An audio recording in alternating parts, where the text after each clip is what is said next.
Hi everyone, welcome to the first episode of Success, a veteran's guide to life after service. My name is Neil and I'm the host of this show. And this show is centered around helping veterans succeed after their time in the service. Each episode revolves around a specific theme that veterans face, an issue, and it'll feature an interview with myself and a veteran, and we will be discussing the secrets to success to beating this issue that veterans face.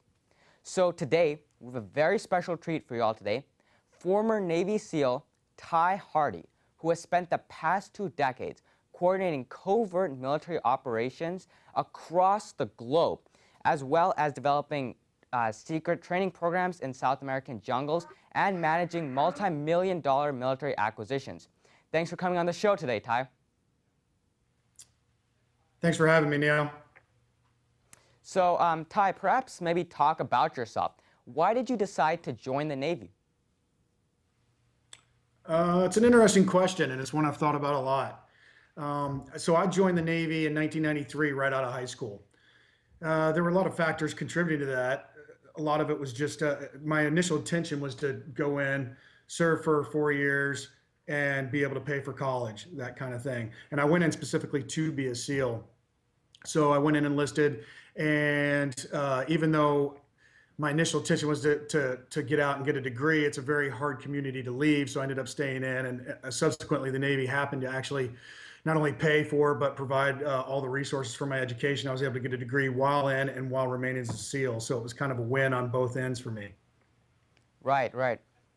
Maybe tell us about your time in the teams, in the SEAL teams. Maybe what did you do? What was it like out there? Sure. Like I said, I joined to be a SEAL, so I essentially went into the Navy and through boot camp and a couple other sort of mandatory requirements to just get your basic quals, and then straight into SEAL training, which is called BUDS, Basic Under Demolition SEAL Training. And that was in 90, so essentially joined in 93, had graduated BUDS by mid 95, and then reported to SEAL Team 2 shortly thereafter. And then had a Trident very shortly after that, which is basically you've become a SEAL, you've been accepted by your peers and your teammates. Just to give you a quick synopsis of my career, I've served at SEAL Team 2. I served at Training Command, where we're instructors and we sort of take on the role of teachers to our peers. Then I went back to 2. Then I served in a staff position coordinating air for a short period of time. Then I went to Australia, where I served with the SAS for 2 years in Perth, Australia, and then back to SEAL Team 8, where I served with SEAL Team 8. And then my final position was a staff position where I managed acquisitions for the SEALs. So think about body armor, weapons, vehicles, every piece of equipment the SEALs use.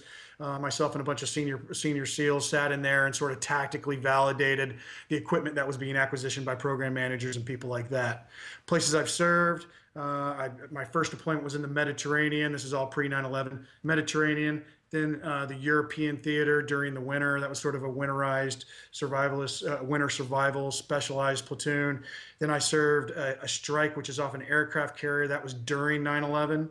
And during that time, I was actually serving in Bosnia-Herzegovina and in the Gulf, and then 9/11 occurred, and of course we responded to that.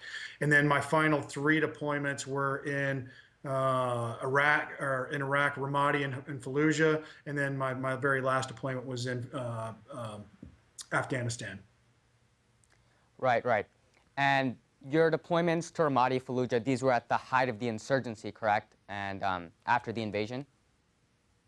In Ramadi it was. I was in Ramadi in 2005, so that was definitely a hot time. We called it the Wild West back then, and it really was.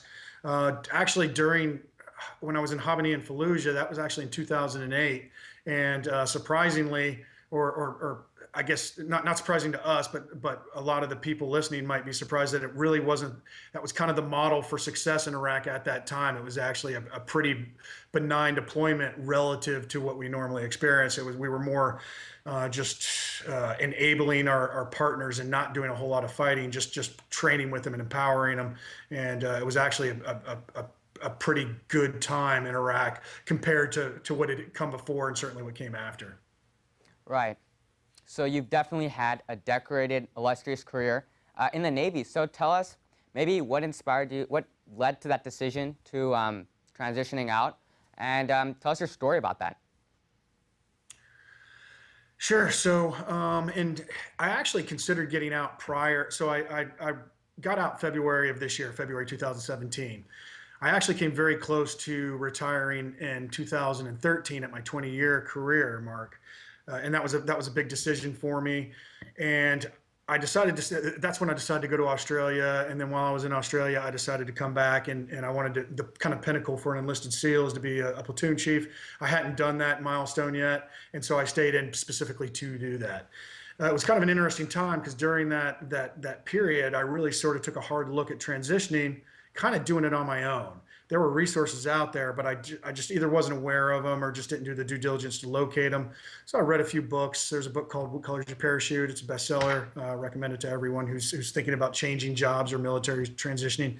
But taking on that task by yourself when you've sort of been isolated in a very specific community for 24 years is a challenge. We just don't really understand networking from a business angle. We don't understand maybe some of the terminology, and they don't understand us in terms of how we write our resumes. So there's a lot of learning points, and there's a steep learning curve.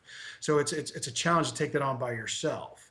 And I'm not going to steal your thunder, and I'll let you lead into the next questions. But the reason I put that out there is because there's a lot of great organizations and a lot of great people doing great things, helping veterans get over those hurdles. And that's what I experienced when I did transition.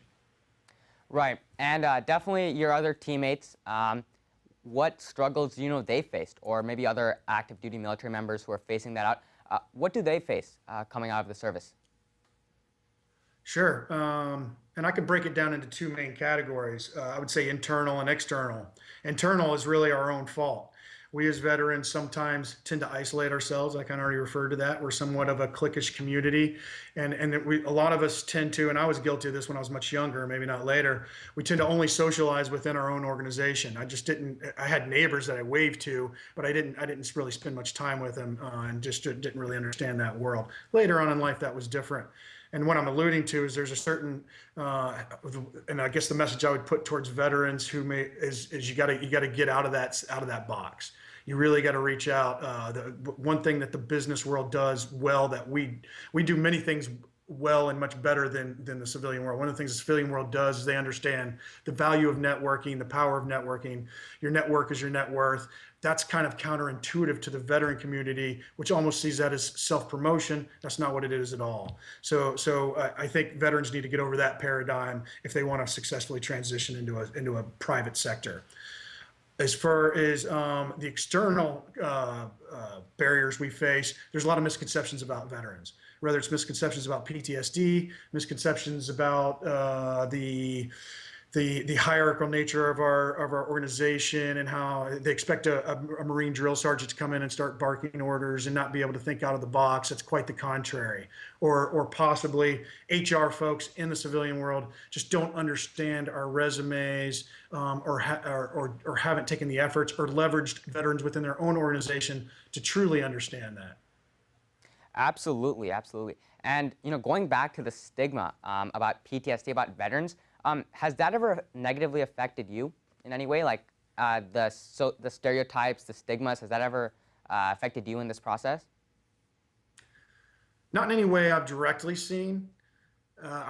I'm fortunate enough to have never really suffered. I've been, and I say that because, and this is really what I relate to in terms of stigmas about PTSD or misconceptions.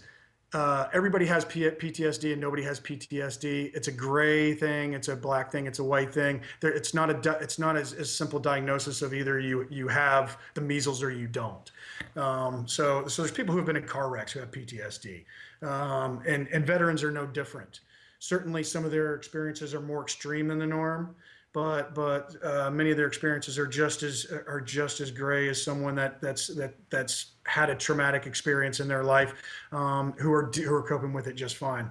In terms of people judging me specifically, no. I think I've been at least not that I know directly, I think I've been very fortunate to have tremendous amounts of support, and two, land in an organization that truly appreciates my experience and has no judgments and only values what I've done. Absolutely.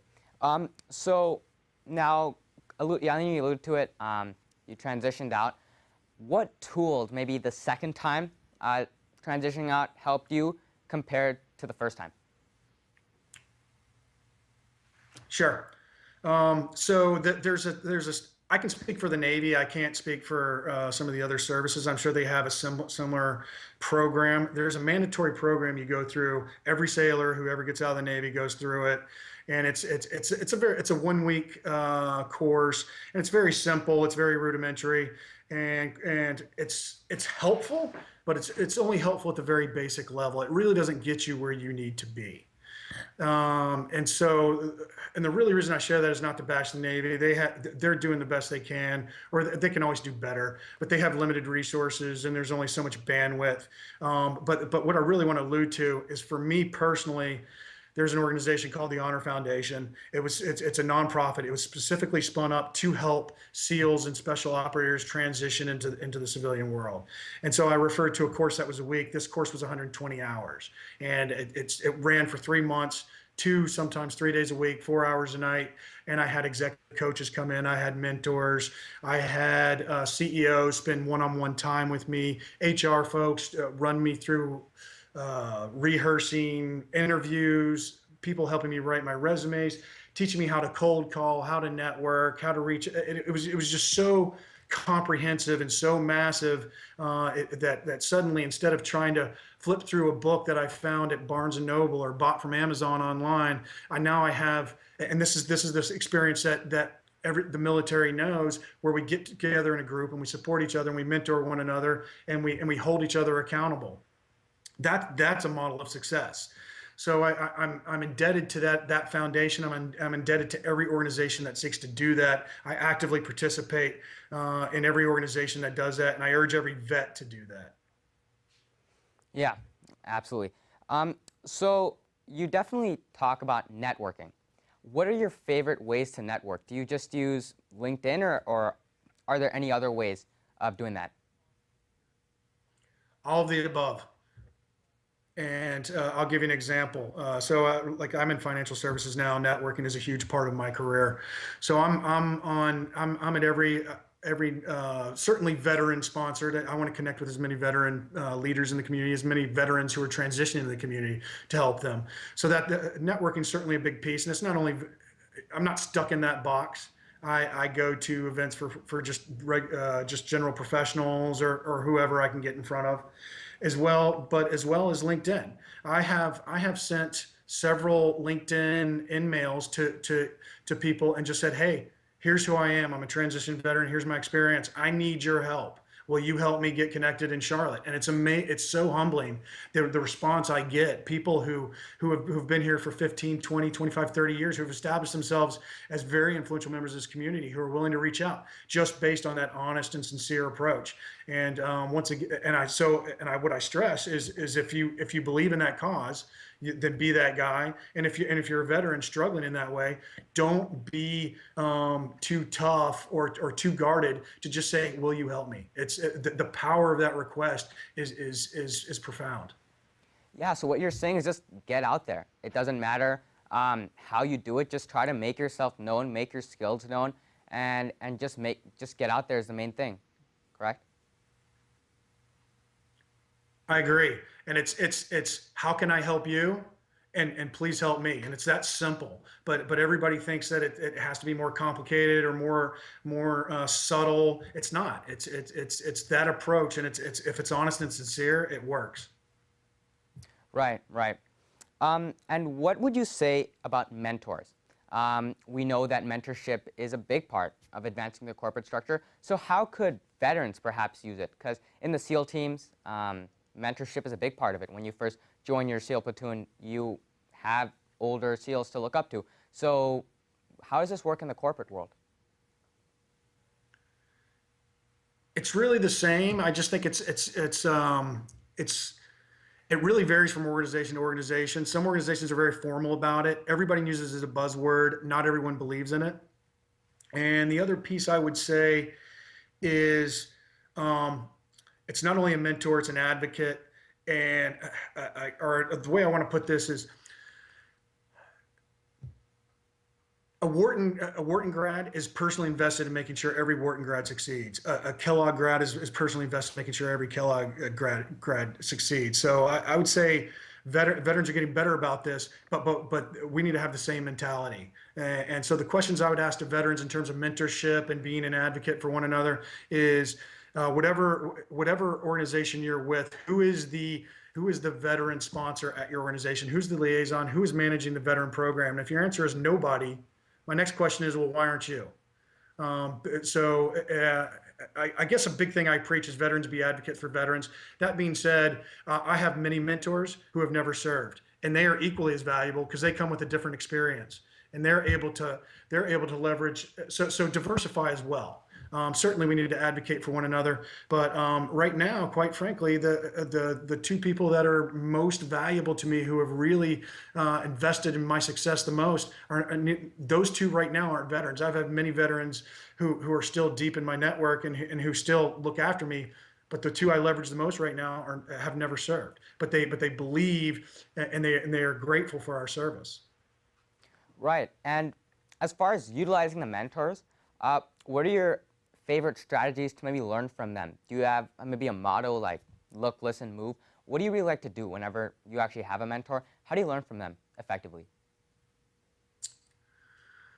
It probably depends on the particular relationship. I think something that everybody I still work with every day is don't ask what you can get from the relationship, ask what you can give. And that goes for, so, and that goes both ways up that chain. And I think, and it ultimately just comes around. It's a natural process if you do that. The other piece I would say is just select wisely. It's someone, don't just beeline to the person that you think can open the best door for you. Find that connection, because that's ultimately what really matters. That's where the real leverage comes from, is when you have a legitimate connection with someone and you're both personally invested in one another. Because in the military, you're going on deployments with these individuals and you're really trusting your life with them. So how is that different in the corporate world? That's a really great question, Neil. And based on my experience, I have an answer that I think fits at least like I said, my personal experience. In the corporate culture, when I really want to understand whose approval it is I need in order to succeed, it really boils down to my immediate boss and his boss and subsequently their bosses, right? It's your superiors who usually you depend on their approval for your success. And it's actually quite the opposite in the SEAL teams anyway, in terms of what I fought for every day in the SEAL teams and what I needed in order to be a valuable member of the team was the approval of my peers. And I've seen that in several occasions in the civilian world. I'll give you an example. I had the SEAL teams actually sent me to a course at Wharton called, it was just a 2-week course, leading and building high performing teams. And I was there I was the only SEAL there, and everybody else was in different elements of government or corporate culture. And that was really sort of the profound difference as we sat and we talked and we worked through all these sorts of different practical exercises and all these case studies, was that that's who I depend on. Is my peers. And you don't see that in the corporate culture. And quite frankly, I actually think that's one of the areas where if the corporate world could find a way to emulate that, they would find it to be a tremendously powerful way of motivating their people. I'm not sure if it's in the DNA, if it's a possible thing to emulate, but it's something to consider. And I think it's an interesting sort of question. So how did you adjust to this change in culture? Well, I still am, but for me also personally, I think, it's an individual experience. For me, the time was right. I'd already mentioned I've been thinking about it 4 years prior, and so with certainly no regrets. I value my military service probably more than I'll value certainly any other professional experience that I've ever had. But the time to leave was right for me. So it was almost like this pent up desire to move on to something new that's made it easier for me psychologically. In terms of the execution or in terms of the actual practical rubber meeting the road, if you will, there's times where I have to put myself in check And I'll give you an example. I was at a recent convention where a public speaker was speaking, and people were coming in and out late and talking, and it just it it irritated me, right? And there was a part of me that just wanted to go, "Hey, everybody, shut up!" But I realized that that's not appropriate because I'm not the chief anymore, and it's a different culture. So, but those are just sort of minor little moments where you sit back and you reflect and you go, "Okay, I'm somewhere different." That's not a struggle; it's more of an amusement. For me, it came natural. I think for some guys that they're maybe a little more ingrained. It's just a personal experience. Definitely. And maybe what are the differences? I mean, we've been over those. Now, what are the similarities between corporate culture and military culture? Relationships. That's an easy answer, and on that one. At the end of the day, no matter what business you're in, whether it's war, whether it's medicine, whether it's marketing or sales, it all comes down to relationships. And if you're not good at relationships, and if you don't, and this is true in the military, we might be a little bit more brash or callous in our approach. But if you don't truly care about the people you're with, I don't think you're going to be effective. You're certainly not going to be effective as a leader, and I don't really think you'll be effective in the long term as a professional. Aside from that, every organization is different. I could tell you the SEAL teams is very different than an Army infantry battalion, and that's very different than a Navy ship. So you have to adapt to the organization you're in. There's no one answer to that. Right. And maybe for our employers who are watching, why are veterans ideal employees? And maybe where have you felt your military service gave you the extra edge compared to your coworkers? Right. So I think you see a lot of topics like that come up today, whether it's on LinkedIn or whether it's different sort of articles you might read in Fast Company that might talk about crisis management or sustainability, and they, corporations today deal in very volatile circumstances. It's global, it's fast changing. Technology can wreck an industry overnight. And what better person to have than someone that's lived in a state of urgency for decades, who have had to plan on the drop of a dime. And I'll give you an example. When 9/11 happened, my platoon was split. We had half our guys in Kuwait and half our guys on a ship. And within 48 hours, we had to generate a plan in order to conduct search and rescue operations for any pilots that might have been shot down. And it took 36 hours to get the guys to the ship. So we only had 12 hours together. Meanwhile, we had a comprehensive, effective plan in place and by the way, it was a plan in which lives are at stake. Now, if you can't extrapolate that and put that in a place that can be effective in your organization, then I think you lack a little bit of creativity and a little bit of ability to have some insight. So, and that's just one example. Military people are disciplined, they're dedicated, that they're going to show up to work, and they're going to stay late if they have to. It's not a big deal to work 12 hours, 24 hours, and in some cases 36 hours straight if that's what the job requires, and that's part of their DNA. So the people who really, really, truly want and use veterans need to realize that they're reaching out to veterans because they want to leverage that mentality, that mindset, and that ability, not because they like it on their website that they support veterans. Right, absolutely. And you mentioned earlier that you can handle these high stress situations. I believe one Harvard professor noted it as the world today is just full of volatile, uncertain, complex, and ambiguous situations. And as you said, veterans are the complete ideal fit for this kind of crazy world that we live in today. So maybe to the veteran out there right now who's watching, what would you give that advice for transitioning out of the military, and maybe your top 3 tips for success? Sure. So you hit one right on the head, right? Like you've read a lot of my LinkedIn, you've read some of my resume and all that sort of stuff. That's all based on a lot of diligence. We do due diligence in everything else we do, whether it's keeping your equipment in order or whether it's planning a military operation. It's the same thing for this transition. It's a military operation. So get out there, read articles from leaders in the industry you want to get involved in. Start understanding that terminology. We have all the soft skills. We have all the hard skills. What we don't necessarily have is the language. And that's probably the first barrier, whether it's through an interview or through your resume. So that part is on us. The other big advice I would say, and I've already hit on it several times, reach out. 10 years ago, certainly 20 years ago, there weren't a lot of great resources for us.